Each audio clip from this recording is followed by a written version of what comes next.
Praise Lord. വിശുദ്ധ Sebastianos continue ചെയ്യുന്നു. Diocletian ചക്രവർത്തി തൻ്റെ സേവകരോട് പറഞ്ഞു, അവനെ ഗതക്കടിച്ചു കൊല്ലുവിൻ. സെബസ്ത്യാനോസിനെ സേവകർ സെബസ്ത്യാനോസിനെ ഗതക്കടിച്ച് രാജകൊട്ടാരത്തിൽ വെച്ച് തന്നെ കൊന്നു.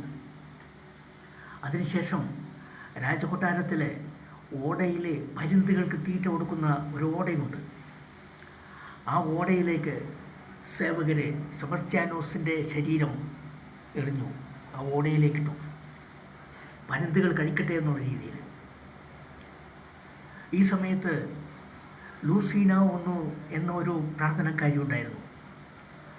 ആ ലൂസീനയ്ക്ക് വെളിപാടുണ്ടായി, ഇങ്ങനെ ഓടയിൽ ശരീരം, സെബസ്ത്യാനോസിൻ്റെ ശരീരം കിടക്കുന്നതായിട്ട്.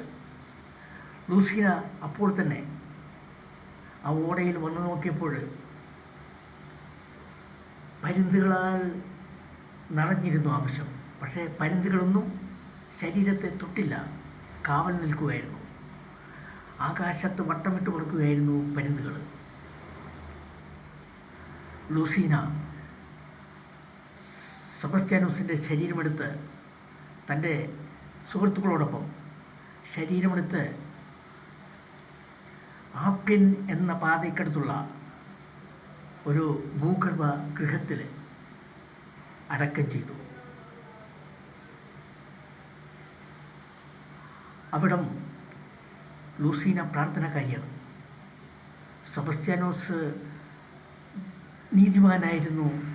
ക്രിസ്ത്യാനി എന്ന നിലയിൽ ക്രിസ്ത്യാനികൾ പീഡിപ്പിക്കുന്ന ഒരു രക്ഷിതാവായിരുന്നു. തീർച്ചയായിട്ടും ദൈവം സെബസ്ത്യാനോസിലുണ്ട്, അത്ഭുതം നടക്കും. ലൂസീനയ്ക്ക് വിശ്വാസമുണ്ടായിരുന്നു. ലൂസീന അവിടെ തിരികട കത്തിച്ചും പ്രാർത്ഥനയും കാര്യങ്ങളെല്ലാം ഉണ്ടായിരുന്നു. അവിടെ സെബസ്ത്യാനോസിൻ്റെ ആ ശവകുടീരത്തിൽ വരുന്നവർക്കൊക്കെ രോഗശാന്തി സൗഖ്യങ്ങളൊക്കെ ഉണ്ടായിരുന്നു. നാളുകൾക്ക് ശേഷം അവിടെ ഒരു സെബസ്ത്യാനോസിൻ്റെ ഒരു ദേവാലയം ലൂസീന മുഖാന്തരം പണിയപ്പെട്ടു. ഇത് ഡയോക്ലിഷ്യൻ ചക്രവർത്തി അറിഞ്ഞിട്ട് ലൂസീനയെ വധിച്ചു. അതിനുശേഷം വർഷങ്ങൾക്ക് ശേഷം മിലാനിലും ഇറ്റലിയിലും ലിസ്ബണിലുമൊക്കെ പകർച്ചവ്യാധികൾ വ്യാപിച്ചു. അപ്പോൾ സെബസ്ത്യാനോസിൻ്റെ ഈ തിരുസ്വരൂപം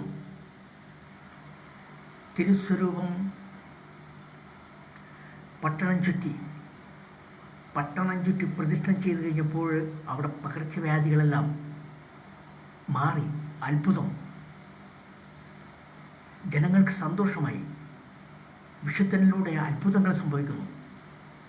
മിലാനിലും ഇറ്റലിയിലും ലിസ്ബണിലുമൊക്കെ ജനങ്ങൾ തീരുമാനമെടുത്തു, ലോകം മുഴുവനും സെബസ്ത്യാനോസിൻ്റെ തിരുസ്വരൂപം പ്രദർശനം ചെയ്യണം, ചുറ്റണം, ലോകം മുഴുവനും. അങ്ങനെ ഒരു തീരുമാനമെടുക്കുകയാണ്.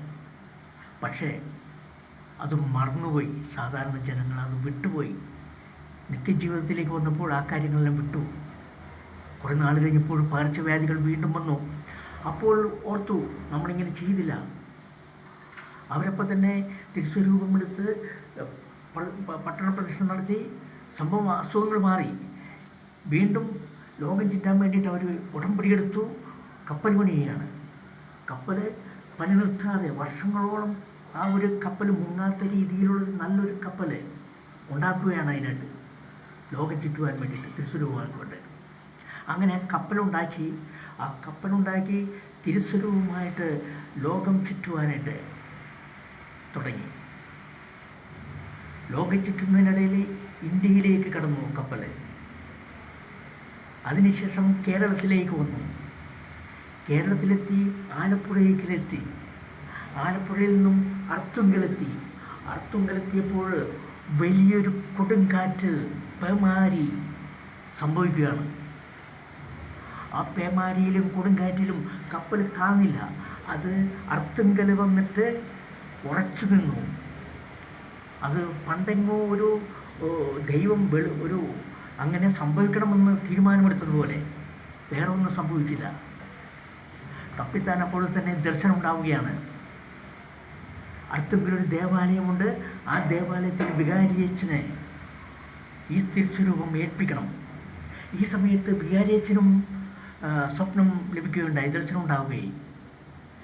കപ്പിത്താൻ ഒരു കപ്പൽ വന്നെടുത്തിട്ടുണ്ട്, ഉറച്ചു നിന്നിട്ടുണ്ട്. അതിലെ കപ്പിത്താൻ ഒരു തിരുസ്വരൂപം കൊണ്ടുവരും, ആ തിരുസ്വരൂപം പള്ളിയിൽ സ്ഥാപിക്കുക എന്ന്. അച്ഛൻ ഇങ്ങനെ ചിന്തിച്ചിരിക്കുമ്പോൾ തന്നെ കപ്പിത്താൻ തിരുസ്വരൂപമായിട്ട് വന്നു. ആ തിരുസ്വരൂപം വളരെ ഭക്തിയോടുകൂടി സ്വീകരിച്ചു. എന്നിട്ട് അച്ഛൻ ആ ഒരു കടൽ തീരത്ത് തന്നെ ഒരു കുരിശടി ഉണ്ടാക്കി. ആ കുരിശടിയിൽ സെബസ്ത്യാനോസിൻ്റെ തിരുസ്വരൂപം സ്ഥാപിച്ചു. അടുത്തെങ്കിൽ പഴയ പള്ളിയായിരുന്നു, ഇന്ന് പുതിയ പള്ളി വന്നു. പുതിയ പള്ളി വന്നു കഴിഞ്ഞപ്പോൾ കാലങ്ങൾക്ക് ശേഷം, വർഷങ്ങൾക്ക് ശേഷം അച്ഛന്മാർ മാറി മാറിപ്പോയി. വർഷങ്ങൾക്ക് ശേഷം ആ കുരിശടിയിൽ നിന്നും ഇന്ന് പഴയ പള്ളിയിൽ സ്ഥാപിച്ചിട്ടുണ്ട്. ആ പഴയ തിരുസ്വരൂപം ഇന്നും അവിടെയുണ്ട്.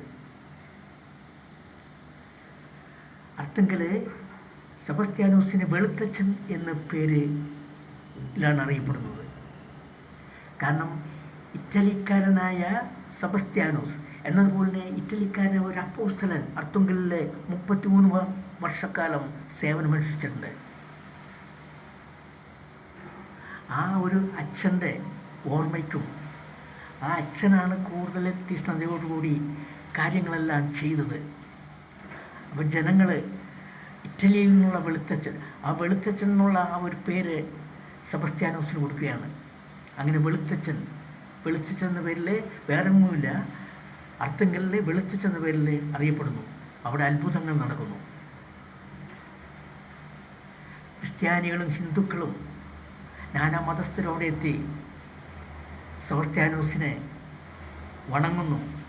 സെബസ്ത്യാനോസിന് ദൈവത്തോടുള്ള കാര്യങ്ങൾ ലഭിക്കുന്നതിന് വേണ്ടിയിട്ട് സെബസ്ത്യാനോസിനെ മധ്യസ്ഥനാക്കി ജനങ്ങൾ ഓടിയെത്തുന്നു. ജനങ്ങൾ സെബസ്ത്യാനോസിനെ ബഹുമാനിക്കുന്നു, റെസ്പെക്റ്റ് ചെയ്യുന്നു. എന്നതുപോലെ തന്നെ ഒരു വിശുദ്ധൻ, തങ്ങളുടെ ഇടയിൽ ഒരു വിശുദ്ധൻ, നമ്മളുടെ അപ്പൻ അമ്മ വിശുദ്ധ, ആ ഒരു രീതിയിൽ തൊട്ടു വണങ്ങുന്നു. നമ്മളെന്തെങ്കിലും ആവശ്യങ്ങൾക്കൊക്കെ പോകുമ്പോൾ അപ്പനും അമ്മയും വണങ്ങാറില്ലേ, എന്നതുപോലെ ആ ഒരു ദൃഢതയിൽ ജനം ഉറച്ചു നിന്നു. അത്ഭുതങ്ങൾ സംഭവിക്കുന്നു. എന്നെ കേൾക്കുന്ന എല്ലാവർക്കും നന്ദി. Thank you.